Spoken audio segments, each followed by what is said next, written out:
starting my speech in 3, 2, 1. Panel, we think it's quite fair to say that at the end of this debate, you're going to quite unequivocally believe that unicameral systems are so much more better than bicameral systems for various reasons.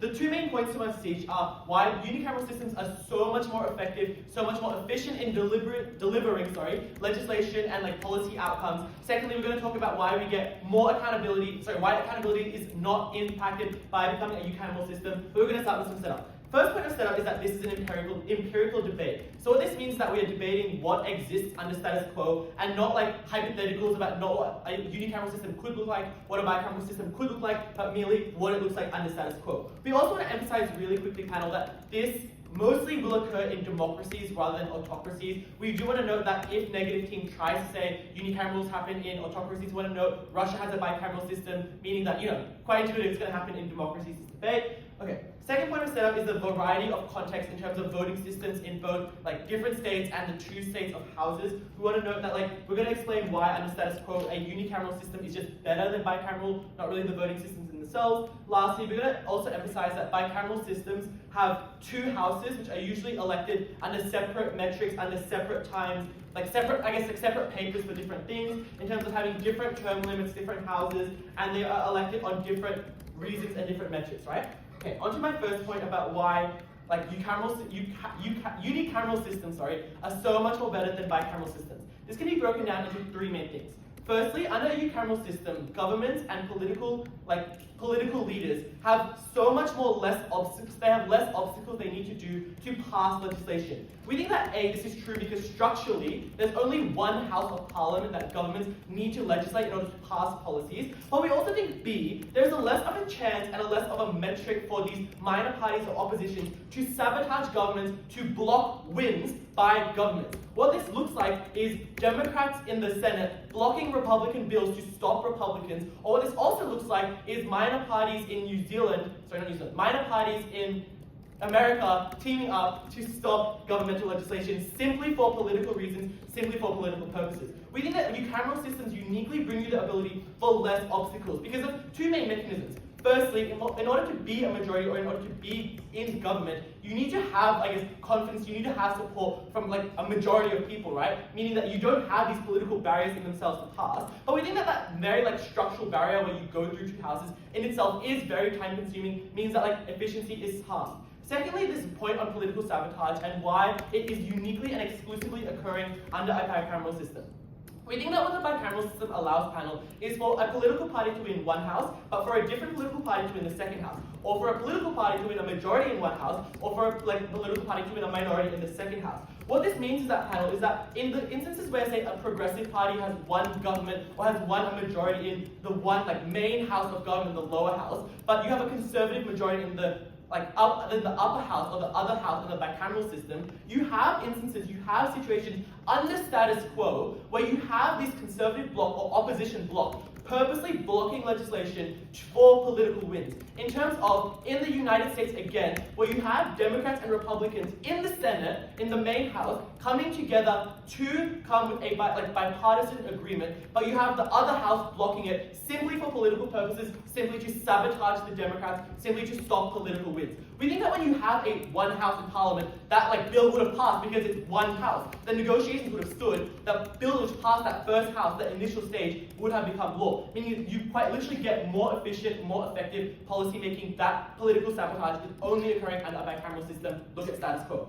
Thirdly, we think that resources in themselves are far, far more efficient and far better used under a unicameral system in terms of being able to save A, time, and B, money. In terms of this first point about why time is better, we think that it's very clear to say that when you only have to deliberate, when you only have to do your 3 debates, you only have to vote in one house of parliament rather than two, that in itself means that policies get passed through faster. We're going to talk about why that's important later. But we think in terms of this money concept, when you have those things which we just proved to you why political sabotage happens, or why you have less obstacles, governments themselves are able to save money and resources on needing to pass legislation. In terms of having to go through the second house, in terms of having to waste all of that money going through that first process for it to fail and try again and again and again, we think that you quite literally remove that whole monetary aspect for governments to do. So what are the impacts of having, I guess, a unicameral system, and why is this so important? Firstly, we think that like in terms of important instances and like emergencies, governments themselves are far, far better able to legislate policies which matter, far more like easier for them to actually get through legislation that matters. What this looks like is like the lower house in a country being able to pass hurricane relief in a state that has just been affected. What this looks like is a lower house being able to pass a law in terms of providing like more funding for vaccine developments in countries in Africa, etc., etc. This means that like in general, under a unicameral system, these instances of emergencies get treated and get passed and get legislated so much more quickly, which is so important because, again, if you want to look at status quo, the states which struggle to provide funding for hurricane relief in Florida is because of the polarized divide under the bicameral system. Secondly, we think that in general, most things people voted for get passed. And we think that it is fair to say that if you want to look at countries like New Zealand, if you want to look at countries like Germany, where the issues that people voted on are actually able to be legislated on because of the fact that they have that majority, because they have numbers, is a benefit which we are able to claim because of the fact that, you know, for democracy reasons, for the state, like the principles of democracy where you vote for what you want, you're able to get that passed. But we think that like in general, even if like the laws themselves are contentious, it's still a good thing for those promises to be legislated on because of the fact that, you know, you're voted in on those policy platforms. In terms of, say, gun reform in America, we think that the bicameral system puts a huge stop, a huge delay on these people on these things being able to get passed.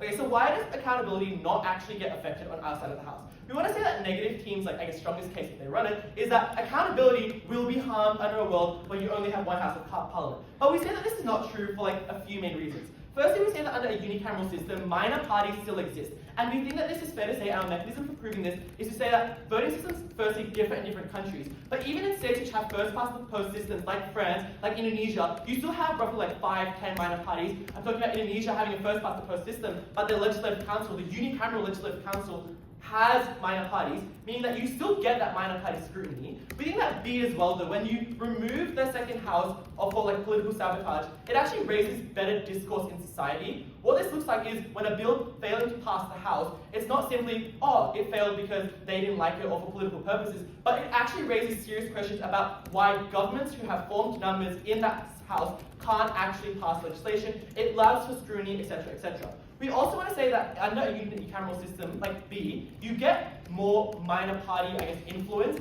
insofar as these major parties aren't always going to form majority government in terms of New Zealand and Germany. You actually get these minor parties joining ministerial positions. You actually get these minor parties influence governmental policy. This looks like the Greens in New Zealand being in ministerial positions. This looks like in Germany, the three-party coalition. All of these parties themselves are therefore able to change governmental policies and influence, but also hold government to account because of the fact that they are quite literally in government. As if the president of that country is breaking laws, if the president of that country is doing just bad legislating, the minor parties can hold them to account. We also want to know very clearly, panel, why accountability is not harmed. It's because of the fact that other metrics still stand. You still have the judiciary, you still have like the parliament in themselves in terms of the president, meaning that at the end of the day, accountability is not harmed. So proud to propose.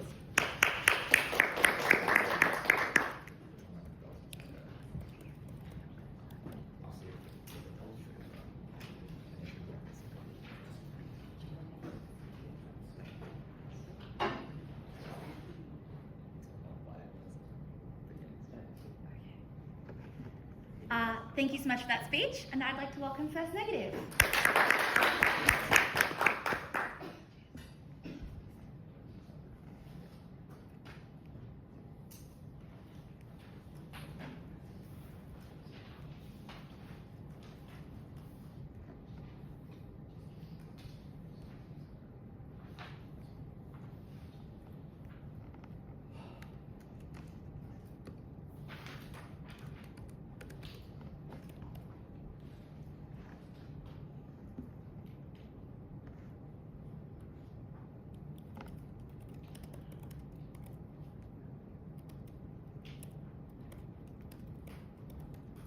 Okay, I'm going to be doing a few things in this speech. Firstly, on why under our side of the house we get more democratic results.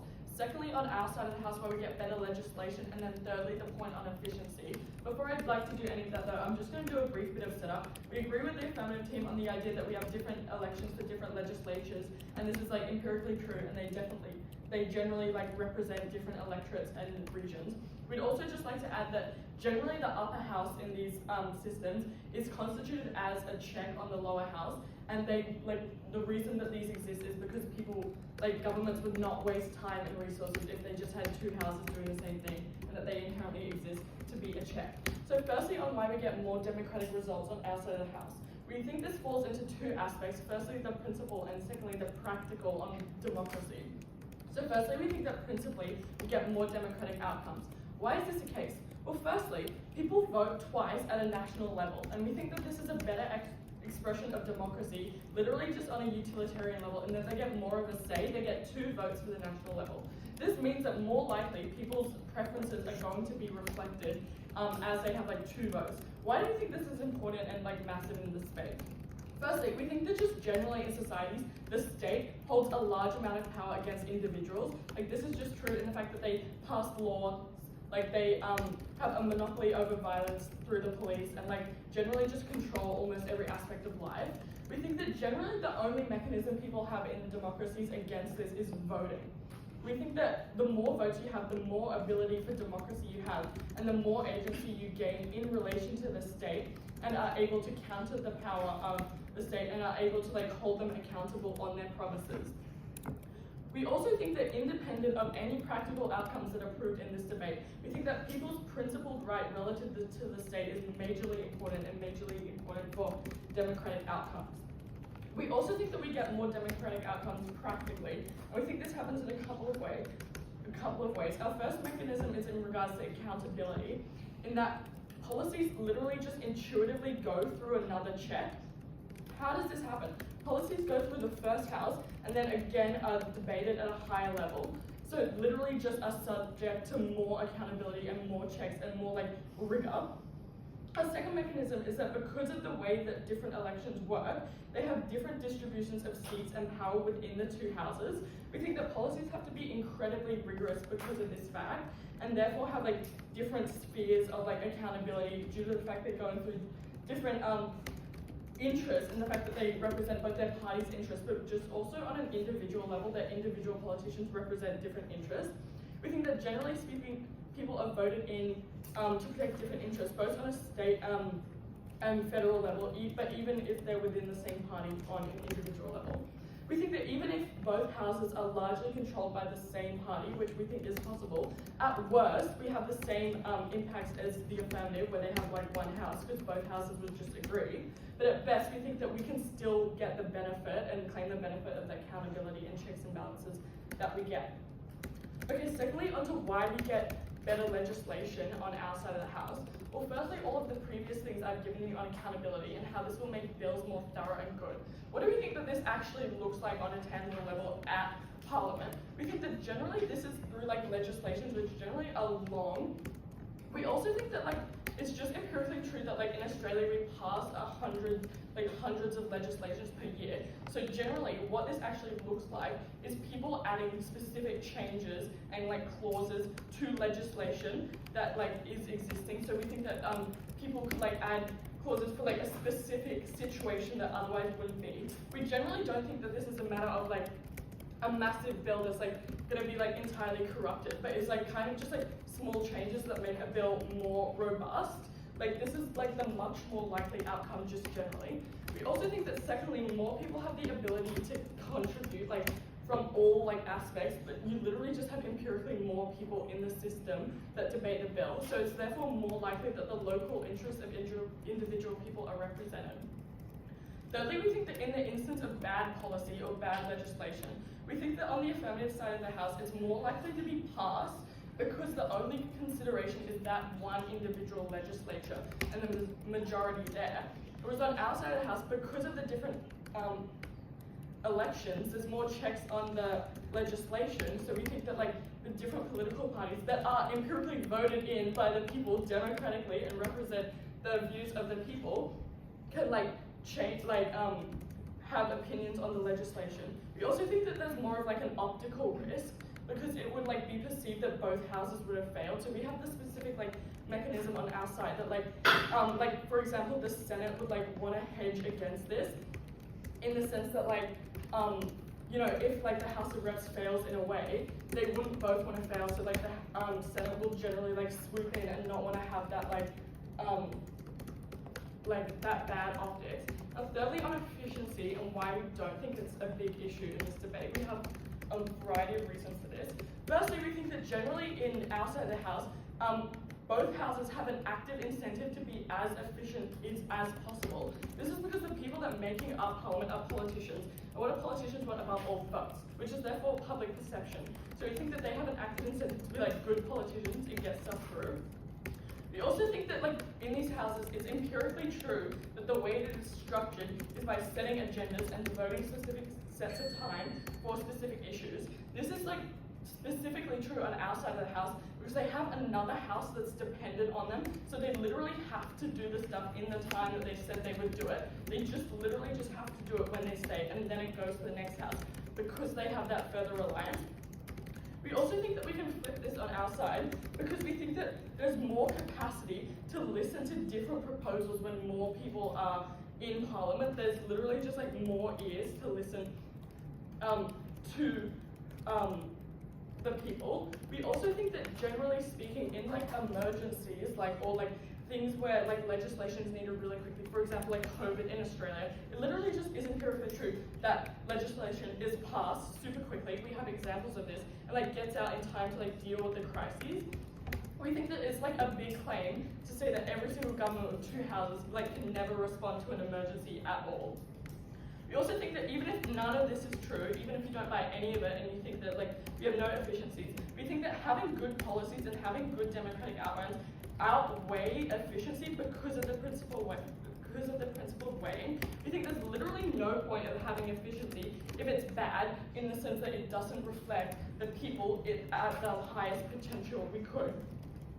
We also think that generally this waste of money and resources on having two houses is just worth it for democracy. I think it's fine to use a bit more time, use a bit more money, use more people and resources if what you're getting, as we proved before, is better democracy and better outcomes and better representation for the people, which is their democratically principled right. And for all those reasons, I'm proud to negate. Thank you.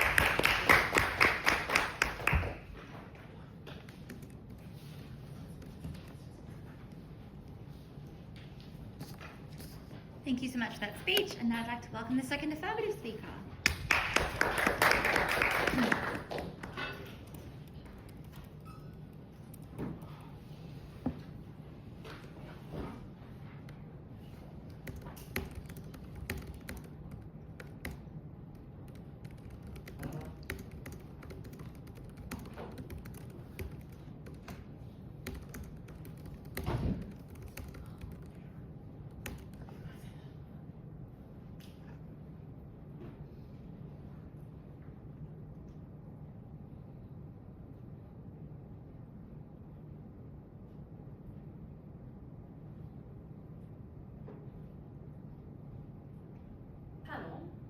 The idea of an upper house in Parliament stemmed from the UK. It stemmed from an aristocracy whereby the processes looked like there was an elected lower house and then there was a house that was upper, and it, as is called today, is the House of Lords. So what this meant was that a lot of the time it actually just meant that policies would go through a house where it was scrutinized by people who were elected, but then the aristocracy just kind of wanted to have a say in the whole the whole thing, and so there was another house for that. What we tell you and what we bring to you in this debate is actually that this idea of an upper house is not actually something that is inherent to democracy. I think this is something that's very asserted from the opposing team, when in reality what we tell you is that it's actually just a bureaucratic nightmare that prevents parties from ever getting the policies that they were elected to get through.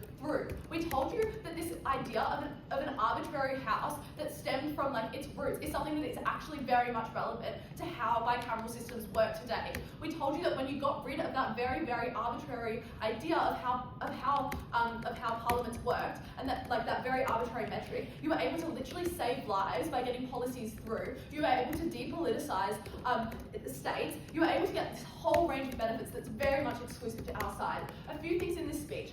One viewpoint on how individual voting gets better, and then some integrated rebuttal on efficiency and democracy. So first of all, on this point of why exactly individual voting actually gets better when you have a unilateral party.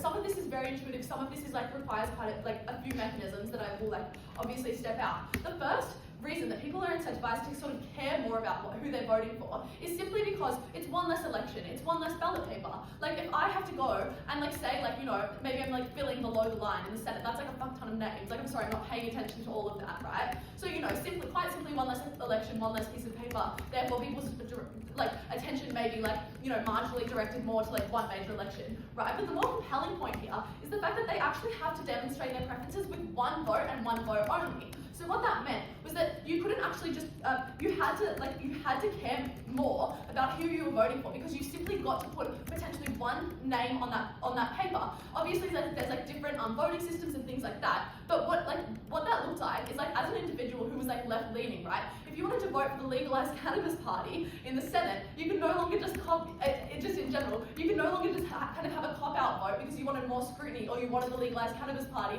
to have some say in Parliament. You could no longer just vote for them in the Senate. You actually had to consider them as your main party vote, right? So it's I think in the status quo, when we have a bicameral system, noting I have some responsive work on later on why actually a lot of bicameral systems aren't actually voted in. But I think the key thing to say here is that a lot of the time they are just used as kind of a house to represent people's revealed preferences for how they would like to vote, but wouldn't necessarily like to be represented in government. But then also they kind of just vote for parties who are just inherently going to scrutinise policies a little bit more. There are obviously some really bad impacts of that, but what we tell you is that actually people then, in our world, when you simply have one vote, are incentivized to become more, care more about the vote that you end up putting in, because that meant that the practical policies that you actually wanted to see come as a result of that had to be through that one vote, right? And what this meant actually, and we think it's quite likely that you end up actually getting more minor parties and more independents voted into the main house when you can no longer use an upper house vote as kind of a cop-out vote. This meant that there was likely going to be perspectives in the main house. We thought that this was inherently a good thing. We think that this actually mitigates a lot of the benefits that the opposing team brings us, in the sense of being able to rubber stamp things through, because we think actually you get a broader kind of spectrum of voices. Noting that debate is something that is kind of bureaucratically required in a lot of lower houses, and we think that at the point at which you have more voices contributing to that debate, that was inherently a good thing. Anyway, this kind of links to some of my points a little bit later. But I think on efficiency, we heard a few things here. So first of all, one thing to say is this kind of adds onto my intro, is that a lot of the time I think that as we brought to you, actually the scrutinization that they wanted to tell you was central to democracy is kind of just a lot of the time very, very much arbitrary, pointing to the fact that a lot of the time parties will simply just waste time in upper houses trying to figure out weaknesses in other parties' legislation. And they're kind of just a concept that, as I said, is very arbitrary and is very, bad. But the other important thing to say here is that they said, we heard that there was going to be more scrutiny and that this was inherently a good thing. But we wanted to point out the fact that actually in a majority of bicameral systems around the world, these individuals are actually not elected, right? So we point to places like Kenya, the UK, there's literally dozens of examples, right? Where the upper house is simply not elected. They are simply appointed by a premier, by a prime minister, by a president. So simply actually a lot of their benefits about all of this scrutiny and about all of this public, their perspectives being heard, actually is completely co-opted by the fact that this is simply not true. So that means that when you take out all of that public say that you get in the upper house, what you end up left with is a bureaucratic nightmare that stops things from being put through. We think that at the end of this, there are a few really important impacts. The first is that it kind of, when you take away this bicameral, this upper house, you take away things like government freezes and government shutdowns, which are inherently really, really bad, right? We point to things like the US budget, we point to things like, the budget that happened in the 1980s or something, when literally governments are forced to shut down simply because of the scrutiny that occurs in the upper house, right? We told you at MAT that this scrutiny was quite often as a result of just politicization and parties kind of wanting to put their, have a power trip and kind of just assert their dominance within the structure, within Parliament, not necessarily because it was actually in the interest of their political parties and things like that. What we think that meant was things like budgets not being able to be passed through, and the harms of this being absolutely massive, because at the point at which you can't literally get a key piece of economic legislation pushed through, you cannot authorize government spending. The harms of this are absolutely huge. You get government shutdowns, you get no money being paid, things like that. But also, we told you that this was kind of the tipping point for which a lot of the time legislation is passed that can save lives. We point to gun laws that were recently passed in France, where they were pushed through as a result of things that had happened, whereby in the current in the status quo, when you have a bicameral system, parties have an incentive to actually politicize very real emergency issues because of the fact that you have the opportunity to just have a say on things. We actually tell you no. A lot of the time, it's really important that legislation just goes through that's going to save lives, right? And so we think that in this sense, obviously, efficiency is really, really important here. They wanted to, as we heard, 2 votes was inherently going to be a good thing, and it was inherent to democracy. I think I very much flipped that and mitigated a lot of the things here. But a few other things to say on this is that in terms of democracy, I actually think that a lot of the time, and I flagged this earlier, you actually you do get a vote. You get a vote, once every 4 years, however often an election cycle is. You get that vote, and then you expect for the policies that were promised at that election to be passed. At the point at which you have 2 houses, that is a much, much harder thing to do because of the fact that, for all of the reasons that we've brought you already, you probably want to get those policies passed through at the point at which there's so much more scrutinization and there's all of these bureaucratic things that are happening. We think that, when you take that away, you actually get the policies that you voted for at that election passed through. We don't think that this is something that is inherent to democracy. We think that was a huge assertion, and we think that it's something that is kind of in our minds, but we think we need a raise of that. Very, very proud to propose.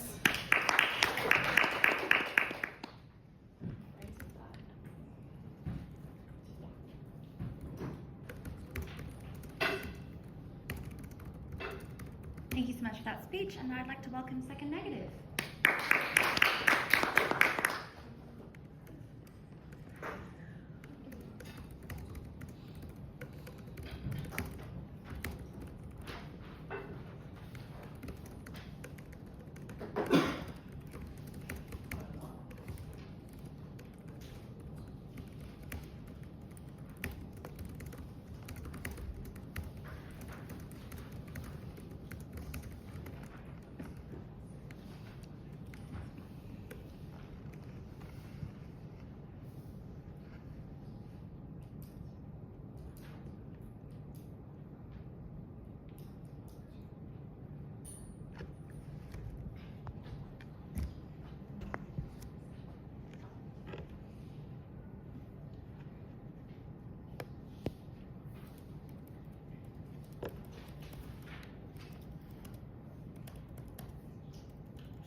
What is an empirical debate? The affirmative team's path to victory was simple.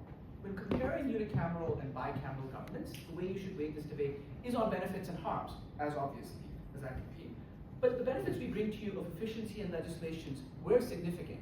They were incredibly important, and they did have real impacts on people in the ground at the grassroots level as well. And what we tell you down the bench, which gets kind of blown out of proportion, is that accountability isn't that big of a harm to cause. And when you are weighing these 2 things up, unicameral is far better because the benefits are really great and something this team can't access. And the harms of accountability are broadly symmetric and, if anything, are blown out of proportion, and I will deal with that in this speech. Let's first start by talking about the principle, because I don't want that to be a condition of victory that gets in this debate at the final stretch. They essentially say that the more you vote, the more democracy you have. That's really good.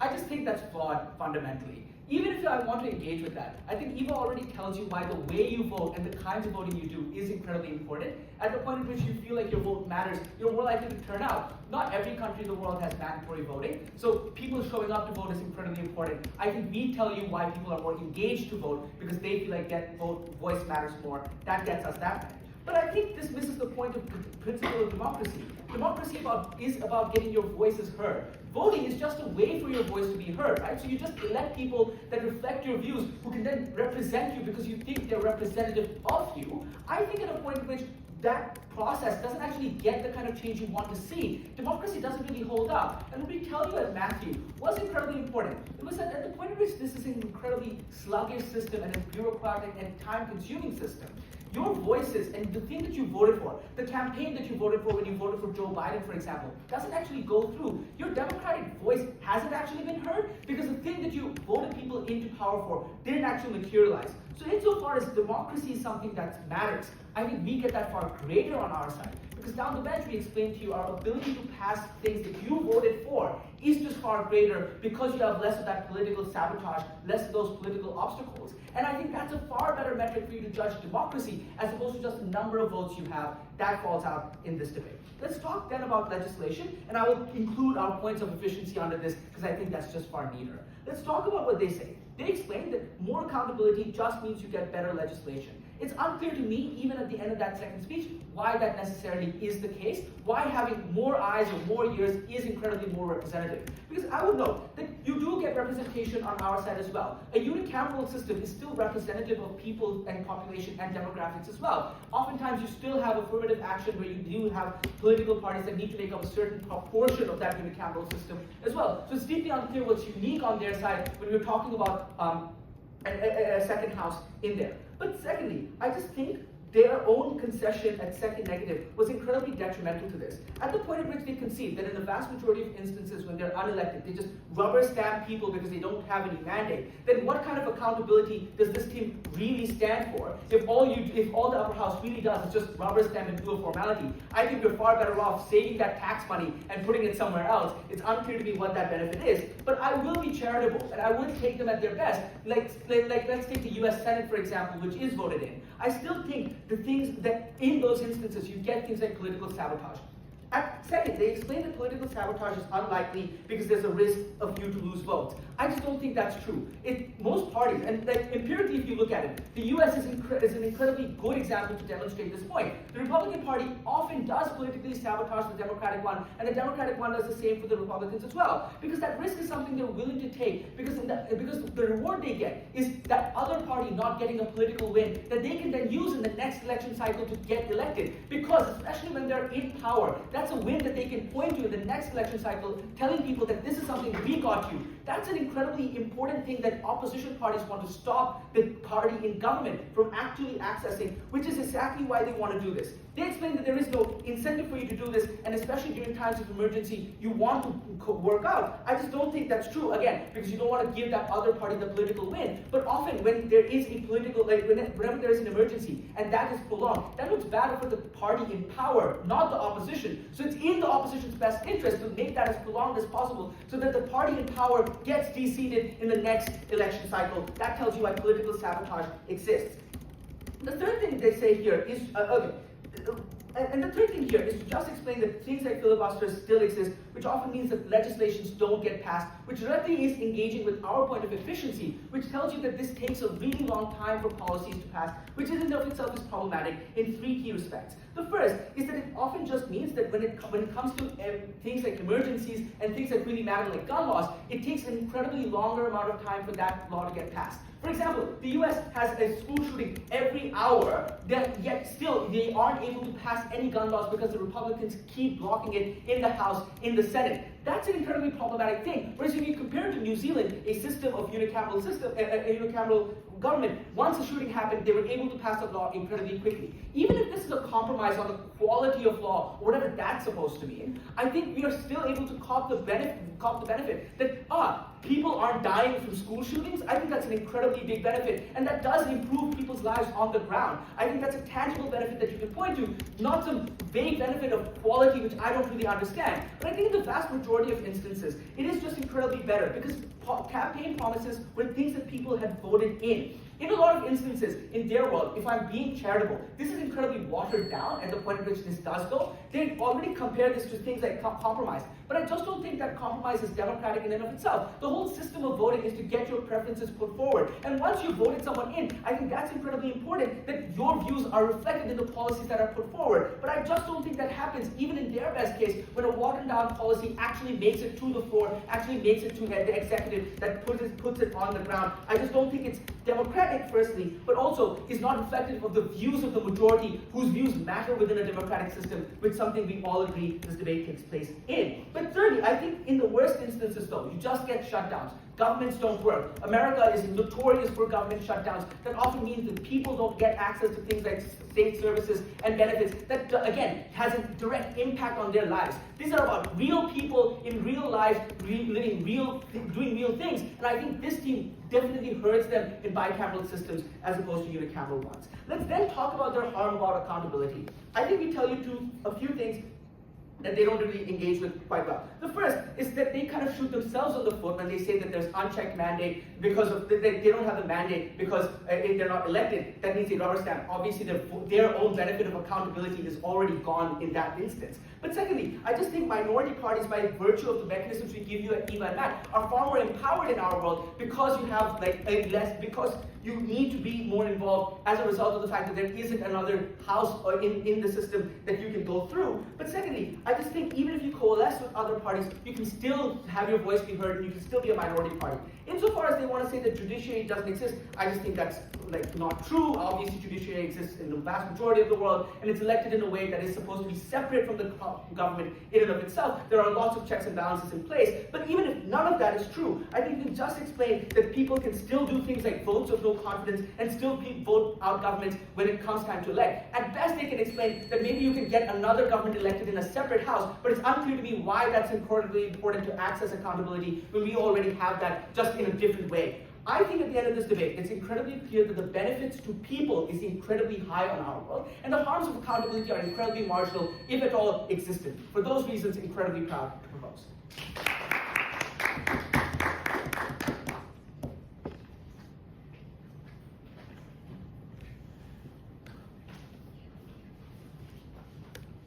Thank you so much for that speech, and now I'd like to welcome the third negative to conclude the debate.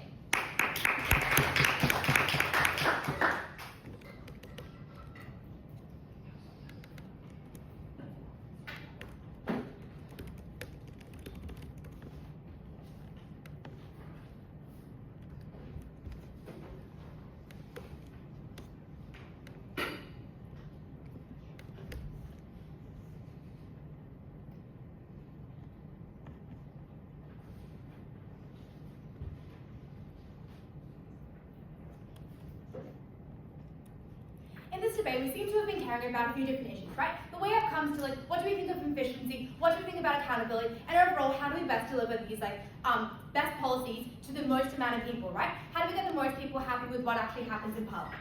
So first, I'm just going to go into this issue of the idea of efficiency in passing legislation. They've said it's going to be less effective because you have to go through all these different parties. You've got to go through these different houses, right? So we'd like to just make a point that there is this is like a trade-off with efficiency, right? So that's why we're coming down to this issue. And their major push for this is the reason why it's so inefficient is you have so much political sabotage. So first response to this, we like to think they've broadly blown up this issue of political sabotage in how it occurs in most bicameral parties. And why is that? We've given you several mechanisms as to why political sabotage is very uncommon and very unpopular, right? We told you, firstly, it's because it's optically bad, because both media and people are aware when a Republican Party, let's say, is the one who's pushing this out because it's unlikely because it could be a win. We think that's a hard way to win for your next term. We think if it's considered a win for the party that has been voted in, it is generally understood that this is something that is wanted by the people, and to politically impose this in Parliament and for sabotage is going to be unfavourable for your next term. I mean, that's just a lot of bad publicity, right? Secondly, we'd like to flip their idea that because you're on opposite sides, you're constantly trying to work against each other in a bicameral system. Why do we think? We think when you're in a bicameral system, you have to come to more compromise, right? They've tried to frame this as a level of watered down, but we think this is actually untrue, right? So there are a few reasons for this. Firstly, because bicameral system relies on different parties working together to make a policy that best maximizes everyone's desires, right? That means compromise is more common. That means you have to do that to ensure you pass policies, because there's otherwise literally no way you can get something through 2 houses. And we know you have to get something through houses, so you run efficient an effective parliament. And we think it's really uncharitable for them to say everything is just not passing, everything getting stuck. We have functional bicameral systems that are working, so we know that they are passing things. And it means thirdly under this, we see that then you are actually more practiced in coming to these conversations. You're more likely to actually talk across party lines and to figure out why this happens. And so you're more likely to actually have a better form of compromising and how to maximize everyone's interests.